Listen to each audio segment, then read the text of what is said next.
On November 20th, 1943, the United States Marine Corps launched its first opposed amphibious assault in the Central Pacific. The target was Betio Island, a 2-square-mile coral atoll in the Tarawa Atoll, defended by approximately 4,500 Japanese troops. The operation, designated Operation Galvanic, was intended to demonstrate American capability to conduct amphibious assaults against fortified positions and to serve as a stepping stone toward the Marshall Islands and the Japanese home islands. The assault plan called for 3 battalions of the 2nd Marine Division to land on the northern beaches of Betio in amphibious tractors, LVTs, followed by reinforcements in conventional landing craft. Intelligence assessments predicted the invasion would be completed within hours, possibly with minimal resistance. Navy planners assured Marine commanders that naval and aerial bombardment would neutralize Japanese defenses before the first wave touched the beach. The reality was catastrophic. When the first wave of Marines reached the reef surrounding Betio, the tide was lower than predicted. Landing craft could not cross the reef. Marines were forced to wade hundreds of meters through chest-deep water under sustained machine gun and artillery fire. Casualties were immediate and overwhelming. Of the 5,000 Marines in the initial assault waves, approximately half became casualties before reaching the beach. Over 1,000 were killed in the first 76 hours of combat.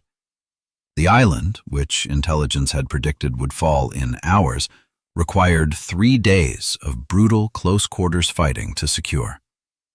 Tarawa was the bloodiest operation per square meter in Marine Corps history up to that point.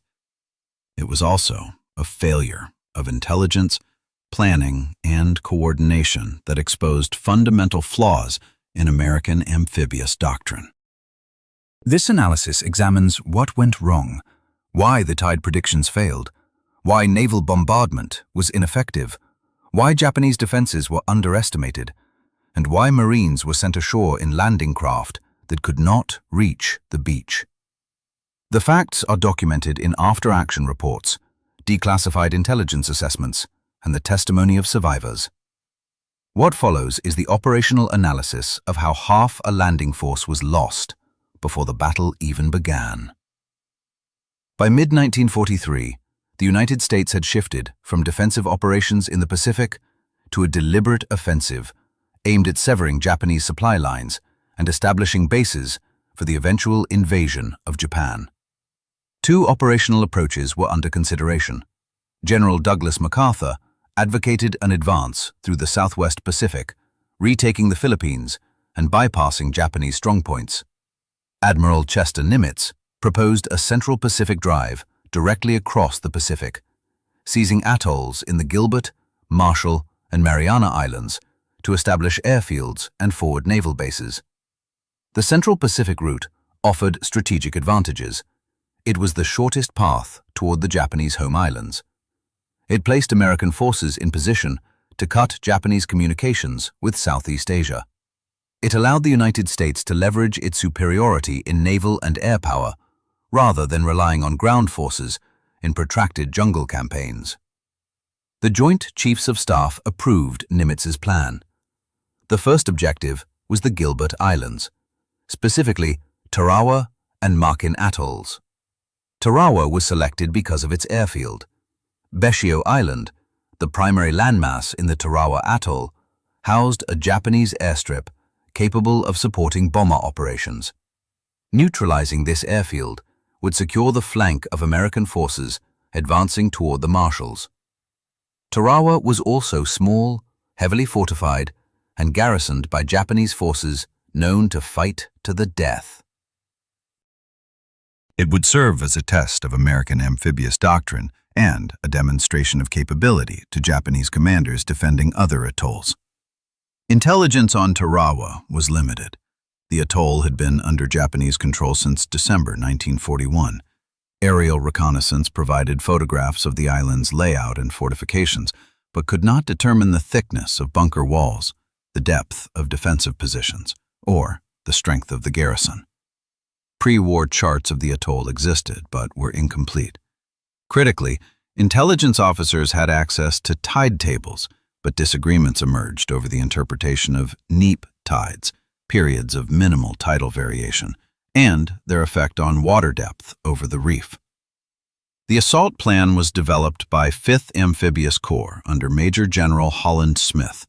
The plan called for the 2nd Marine Division, commanded by Major General Julian Smith, to land on the northern beaches of Betio in 3 waves. The first wave would consist of Marines in LVTs, amphibious tractors capable of crossing the reef. Subsequent waves would use standard Higgins boats, landing craft that required deeper water. Naval bombardment would suppress Japanese defenses. Carrier-based aircraft would strike defensive positions immediately before the landing. The assumption was that Japanese resistance would be minimal after the bombardment. The timeline was aggressive. The landing was scheduled for November 20th. The island was expected to be secured within 24 hours. Casualties were estimated at fewer than 500. These projections were based on the assumption that Japanese fortifications could not withstand sustained bombardment and that defenders would be demoralized or destroyed before Marines reached the shore. Both assumptions were wrong. Betio Island was not a typical Pacific atoll. It was one of the most heavily fortified positions in the Japanese defensive perimeter. Construction of the defenses had begun in 1942 under Rear Admiral Keiji Shibasaki, commander of Japanese forces in the Gilbert Islands. Shibasaki's directive was to transform Betio into an unsinkable aircraft carrier and a fortress capable of withstanding sustained assault. By November 1943, the island's defenses were nearly complete. The fortifications were designed to defeat amphibious assault through a combination of obstacles, firepower, and depth. The island's beaches were protected by a coral reef that extended 500 to 1,000 meters offshore. The reef acted as a natural barrier, preventing landing craft from approaching the beach at low tide. Japanese engineers reinforced this barrier with obstacles including log barricades, wire entanglements, and mines. The beach itself was covered by interlocking fields of fire from pillboxes, machine gun nests, and artillery positions. Japanese defensive doctrine emphasized defense at the waterline. The goal was to destroy the enemy before he could establish a foothold on the beach. Defensive positions were therefore sited to cover every meter of shoreline with direct fire. The core of the defensive system consisted of reinforced concrete bunkers. These structures were built using steel-reinforced concrete with walls up to 4 feet thick.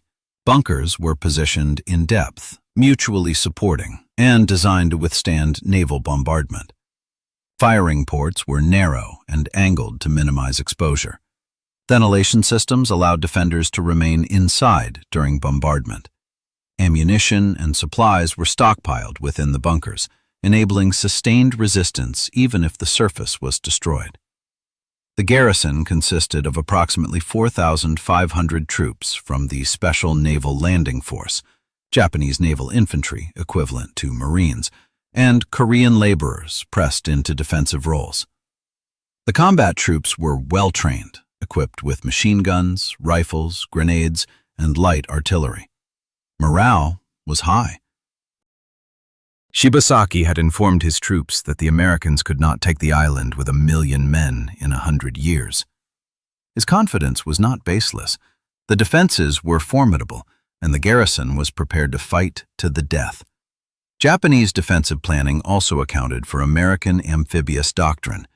Intelligence officers anticipated that the assault would begin with naval bombardment, followed by waves of landing craft. The reef was expected to disrupt the landing, forcing Marines to wade ashore or cluster in vulnerable positions at the reef's edge. Defensive fires would then decimate the assault waves before they could organize on the beach. American planners were aware that Betio was fortified.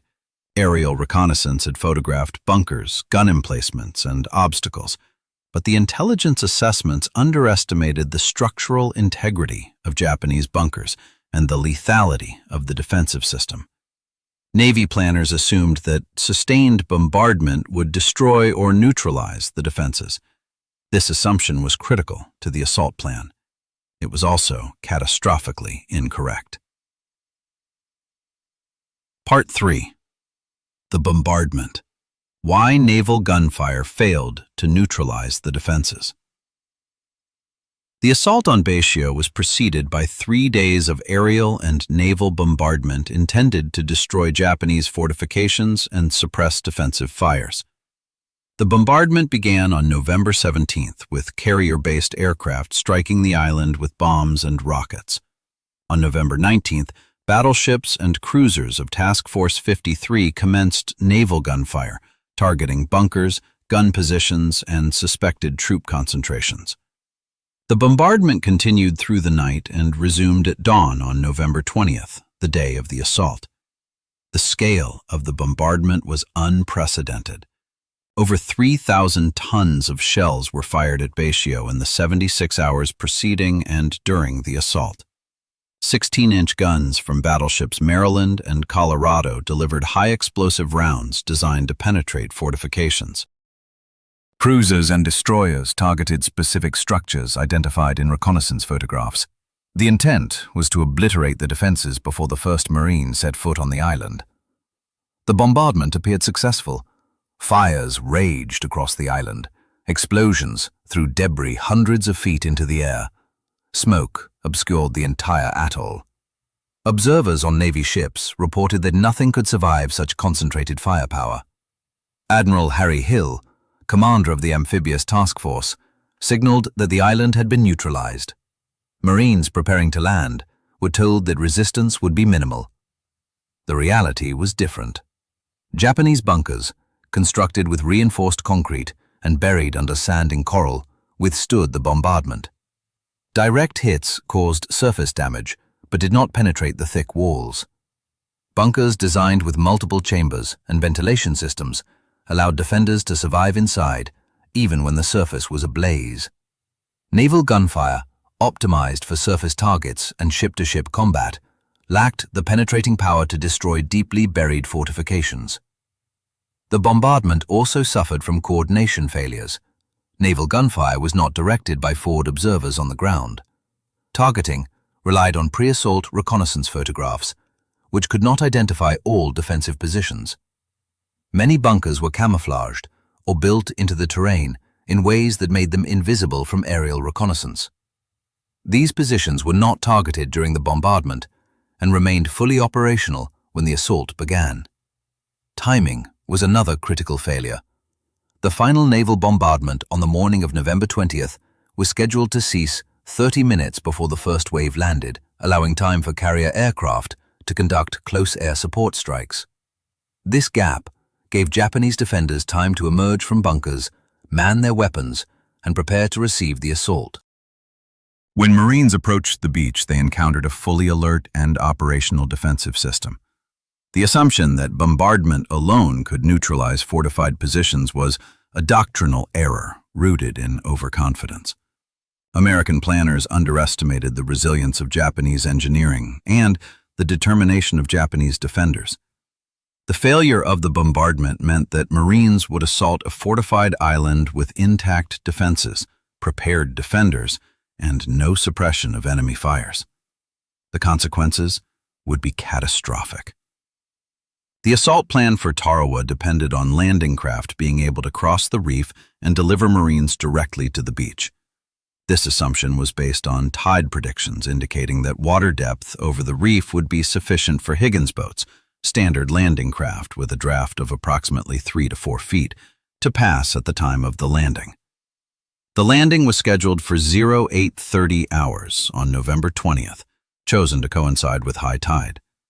Tide tables and hydrographic charts available to planners indicated that high tide would provide at least 5 feet of water over the reef, sufficient for landing craft to cross. These predictions were derived from pre-war British Admiralty charts of the Tarawa Atoll and calculations based on lunar cycles. However, the predictions did not account for a phenomenon specific to the Central Pacific known as dodging tide or neap tide conditions.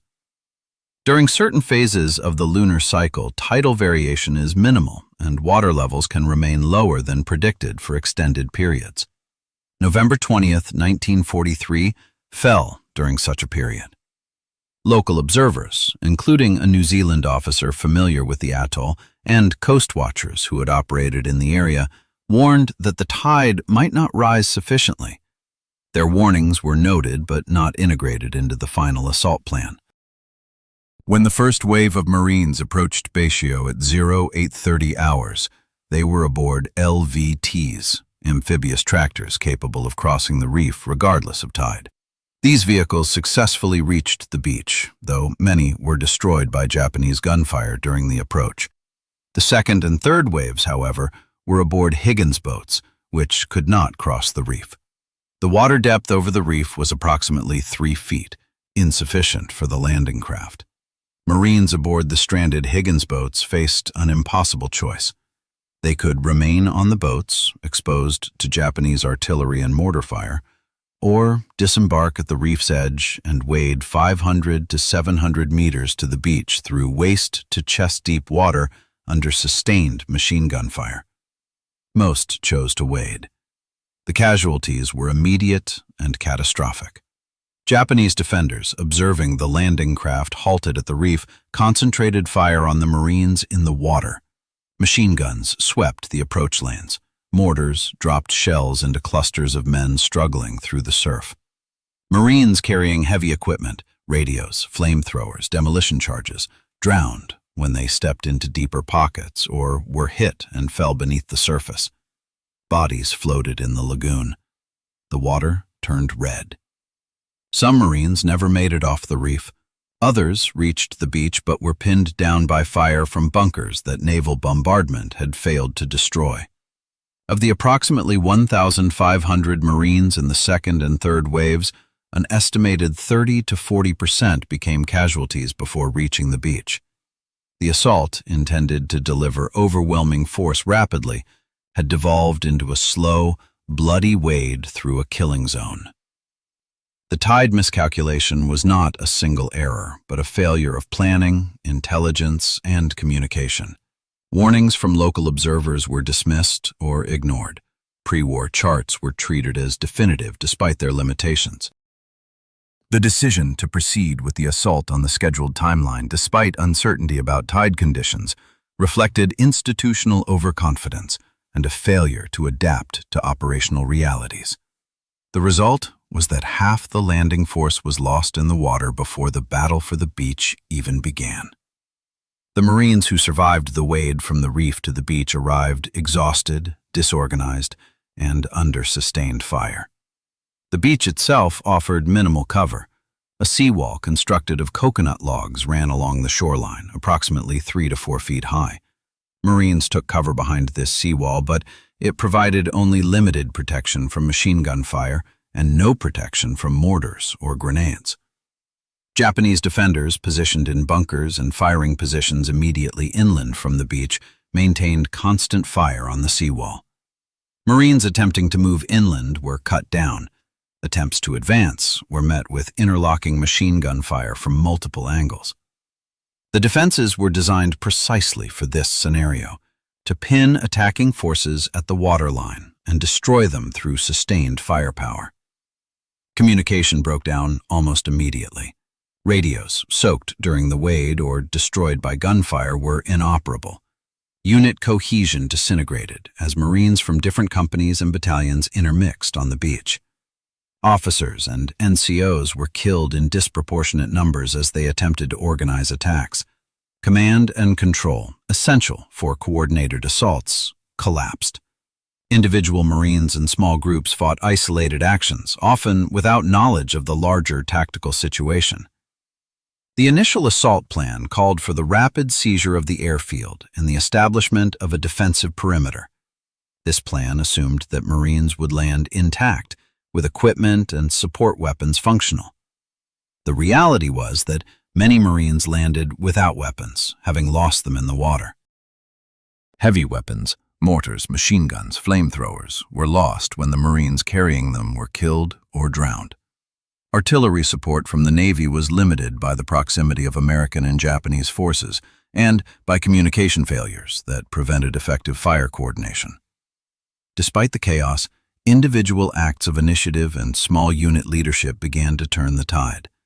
Marines identified weak points in Japanese defenses, gaps between bunkers, blind spots in fields of fire, and attacked with grenades, satchel charges, and close-quarters combat.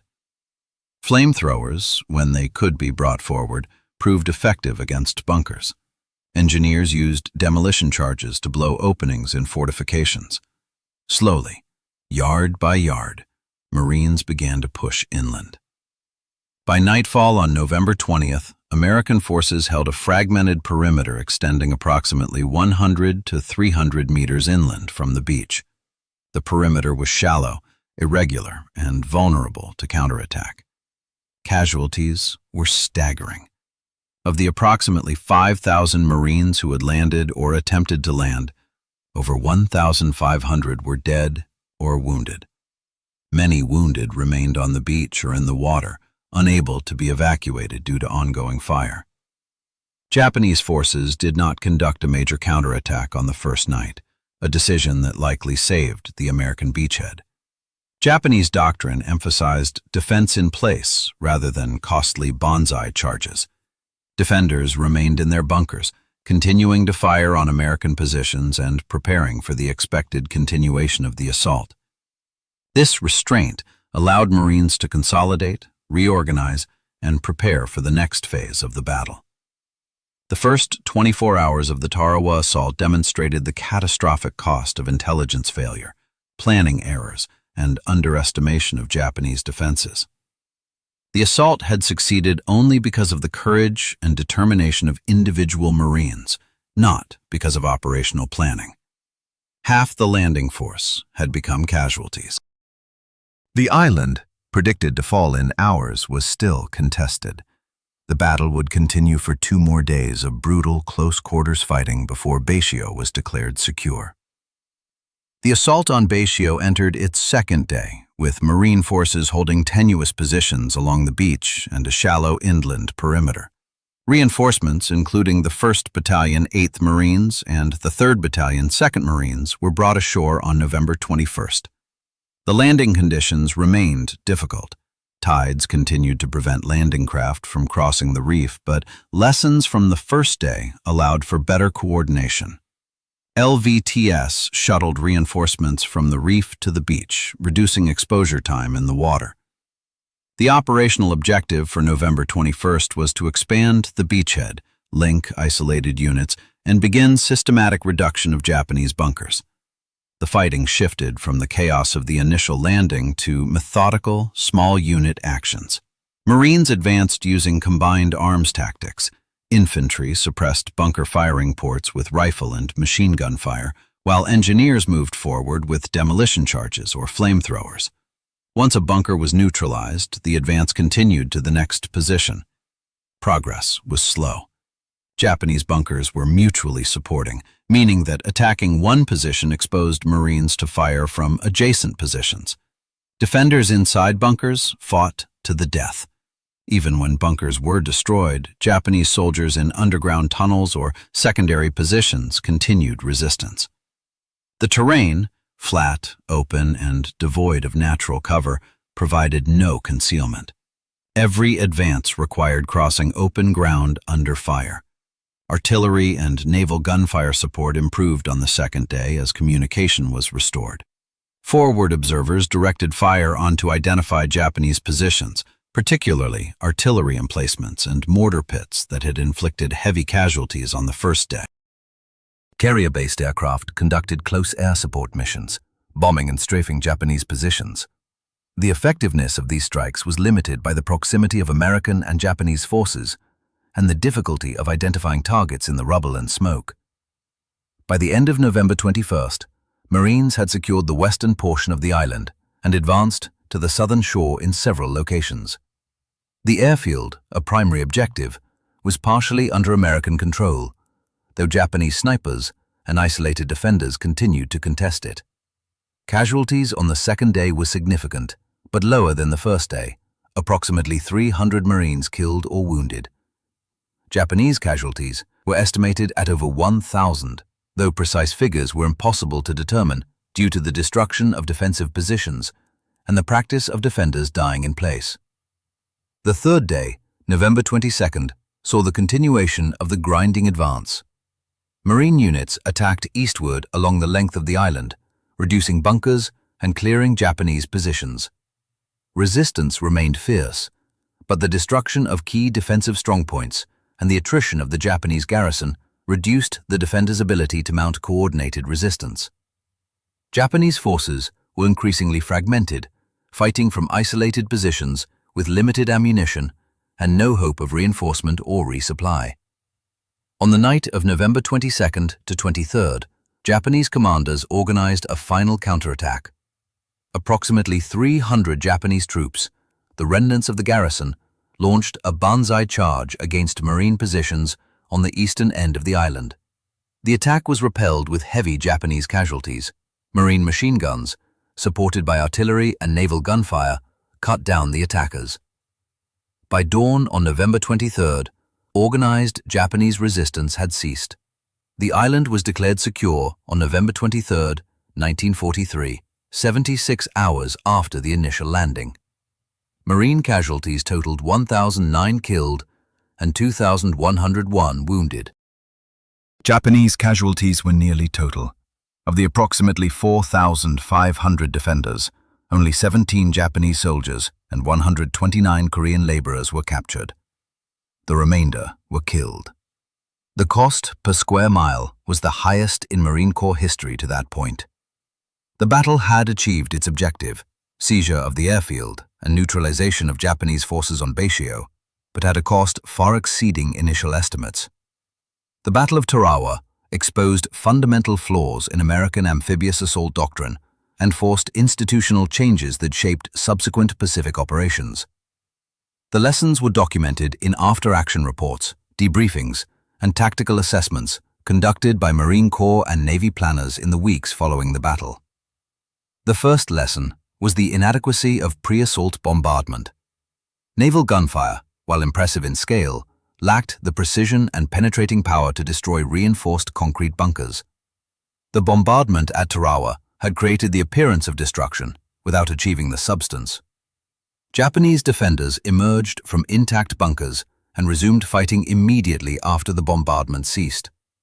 Future operations would require longer bombardment durations, greater coordination with air support, and the use of specialized munitions designed to penetrate fortifications. The second lesson concerned intelligence and reconnaissance. Pre-assault intelligence on Tarawa had been insufficient.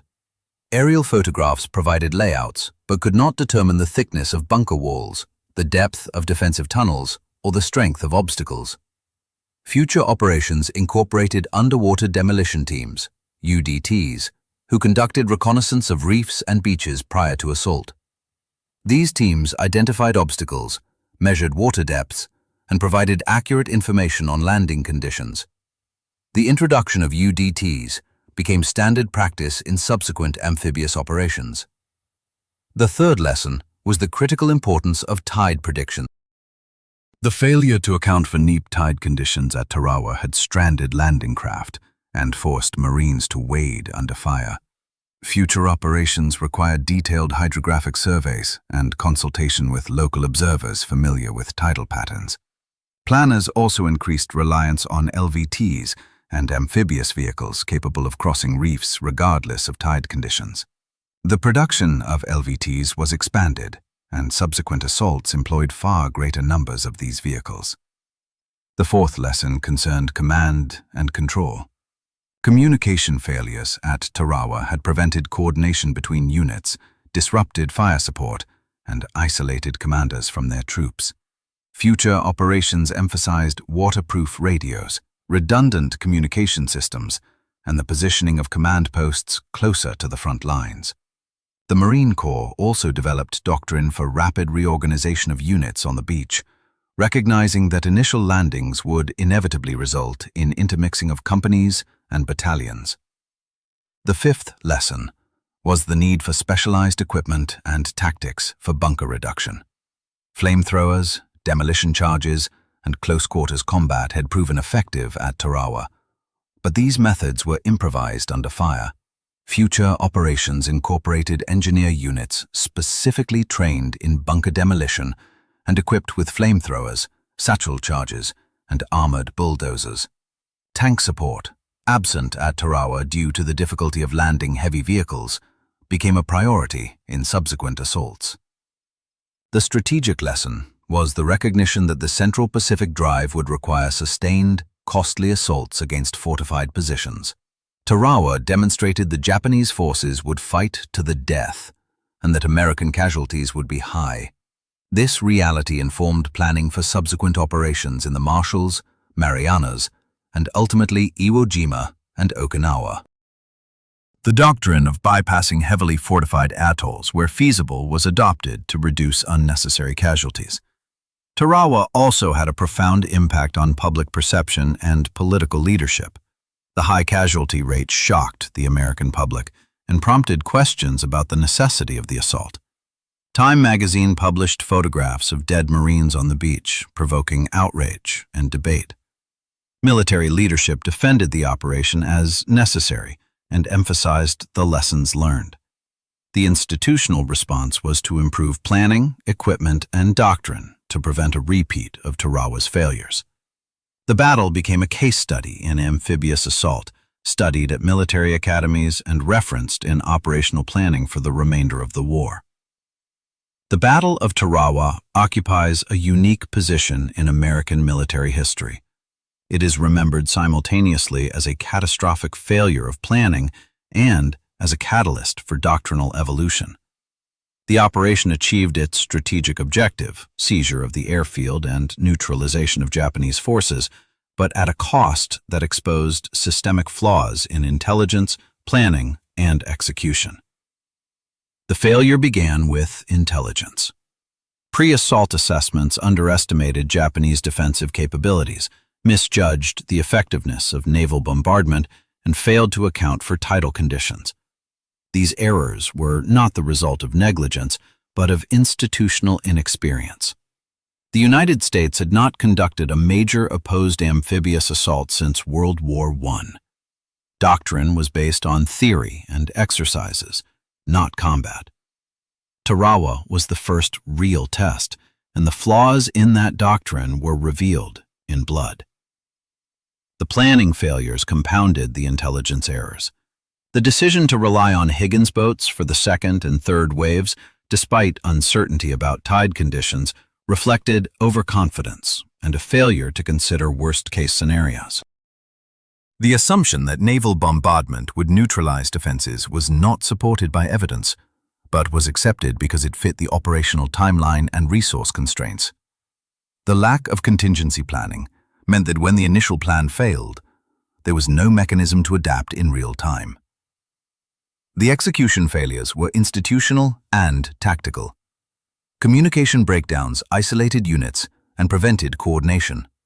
The absence of specialized equipment, underwater demolition teams, armored bulldozers, sufficient LVTs, limited the assault force's ability to overcome obstacles. The doctrine of frontal assault against fortified positions, without suppression or breaching support, maximized casualties. These failures were not the fault of the Marines on the beach, but of the systems and institutions that sent them into battle unprepared. What distinguishes Tarawa from other operational failures is the institutional response. The Marine Corps and Navy did not deny the failures or deflect responsibility. They documented the errors, studied the battle, and implemented changes. Within months, doctrine was revised, equipment was procured, and training was updated. Subsequent amphibious assaults, Kwajalein, Saipan, Iwo Jima, benefited directly from the lessons learned at Tarawa. Casualties remained high, but they were not compounded by the same planning and intelligence failures. Tarawa also demonstrated the resilience and adaptability of small unit leadership. Despite catastrophic casualties, communication failures, and the collapse of the assault plan, Marines on the beach adapted, improvised, and fought their way inland. The victory was not the result of superior planning, but of individual courage, initiative, and determination. This reality, while a testament to the Marines who fought, also highlights the cost of institutional failure. The battle should not have been fought under those conditions. The Marines deserved better intelligence, better planning, and better support. The broader lesson of Tarawa is that operational success in modern warfare requires the integration of intelligence, planning, logistics, and doctrine. Failure in any one area can cascade into catastrophic outcomes. The battle is studied not because it was a triumph, but because it was a failure that forced adaptation. It is a case study in what happens when assumptions go untested, when warnings are ignored, and when institutional overconfidence replaces rigorous analysis. Tarawa remains relevant because the challenges it exposed, intelligence uncertainty, environmental factors, fortified defenses, and the friction of combat, are enduring. The battle demonstrated that no amount of firepower can substitute for accurate intelligence, that no plan survives contact with reality unchanged, and that the cost of failure is measured in lives.